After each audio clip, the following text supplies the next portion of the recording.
All right, let's dive right in. Today, we are talking about how artificial intelligence is completely changing one of the most basic and, let's be honest, sometimes painful parts of our lives, budgeting. I want you to forget everything you think you know about clunky spreadsheets and spending hours on manual calculations.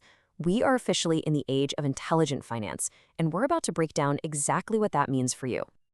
So let's kick things off with just one number, 50%. What do you think this could be? A savings goal? Maybe a dip in the market? Nope. It's actually something way more transformative than that. That's right. We're talking about a 50% drop in errors when companies use AI for their financial forecasting. And as Dr. Vernette Grant's work really highlights, this isn't just some minor improvement. This is a massive leap forward in accuracy.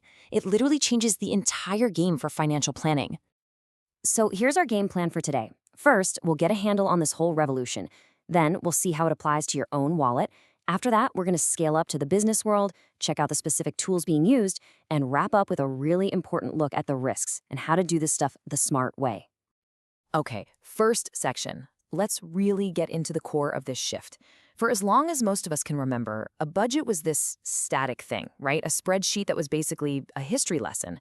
Well, now we're moving into a world of living, breathing financial intelligence that changes in real time. So what even is AI budgeting? Well, at its heart, it's using machine learning to do all the heavy lifting. The AI just chews through tons of data, learns your habits, and then gives you these amazing insights right when you need them. It's not just a fancy calculator. Think of it more like a proactive financial partner. Okay, so that's the big picture. Now let's bring it right down to something you can use every single day. We're talking about having a personal finance assistant that literally lives right there in your pocket. I mean, seriously, who isn't? The endless manual data entry, trying to figure out where that 20 bucks went last week. It's the number one reason why most of us just give up on budgeting. But what if that entire miserable process could just disappear? Well, it can. There are a ton of popular apps that are already doing this. You've got apps like YNAB and Copilot that are like your own personal analyst predicting what you're going to spend based on your past behavior. Then you've got others like Digit and Plum that actually do the saving for you, just automatically moving money when they see you have extra cash.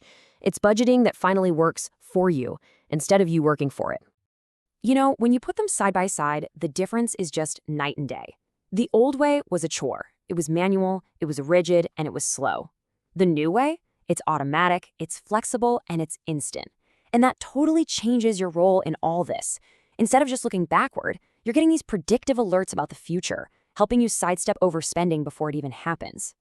So, it's pretty clear this tech is a game changer for our personal lives. But what happens when you take that same power and apply it to a massive organization? Well, it becomes an incredible strategic advantage, all about boosting accuracy and efficiency. And get this for scale. At a huge company like Caterpillar, a process that used to take a whole team weeks to finish is now done in about 30 minutes. That is incredible. It frees up all those smart finance people from just crunching numbers so they can focus on what humans are actually good at, big picture strategy. And this isn't just for big corporations either. Businesses are using it for what they call rolling forecasts that are constantly adapting to what's happening in the market. Governments are using it to find ways to be more efficient and allocate our tax dollars better. And in healthcare, it's even being used to model the financial side of patient care and cut down on operational risks. So what's actually under the hood? What are the engines that are powering this revolution in the corporate space? Let's take a quick look at the tools of the trade. These right here are the heavy hitters. You've got platforms like Jedox and Workday that are all about predictive insights and letting you run all sorts of what-if scenarios. Then you have tools like Cube and Anaplan that are designed to connect the dots across the entire company, from finance to sales, making sure everybody is on the same page and working with the same smart data. Okay, but with all this incredible power, there's got to be a catch, right? Well, AI isn't some magic wand, and bringing it into your financial life, personal or professional, means you have to be really thoughtful and careful about it. So, is AI the perfect solution for all our budgeting problems? The honest answer is no, not yet anyway. Like any really powerful tool, it's got its own set of challenges and potential traps that we have to know how to navigate. So what should you be looking out for? Well, data privacy is a huge one. Then there's something called algorithmic bias. Basically, if you train an AI on bad or biased data from the past, you're just going to get bad or biased advice. There's also the risk that we start to rely on it too much and stop using our own common sense. And you even have to watch out for AI hallucinations, where the model just confidently makes stuff up.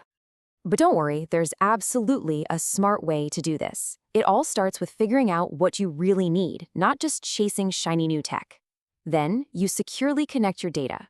And this next part is key. You have to train and test the model, checking its results against the old way of doing things. After that, you've got to constantly keep an eye on it for weird results and, of course, make sure it's actually saving you time and money. It's all about keeping a human in the loop. And all of this brings us to one final big question. The technology is already here, and it is getting smarter by the day. So the question isn't really if AI will manage our money anymore. It's how are we going to manage our relationship with it? Is it going to be a tool, a partner, or something else entirely? The future of your wallet might just depend on how we answer that.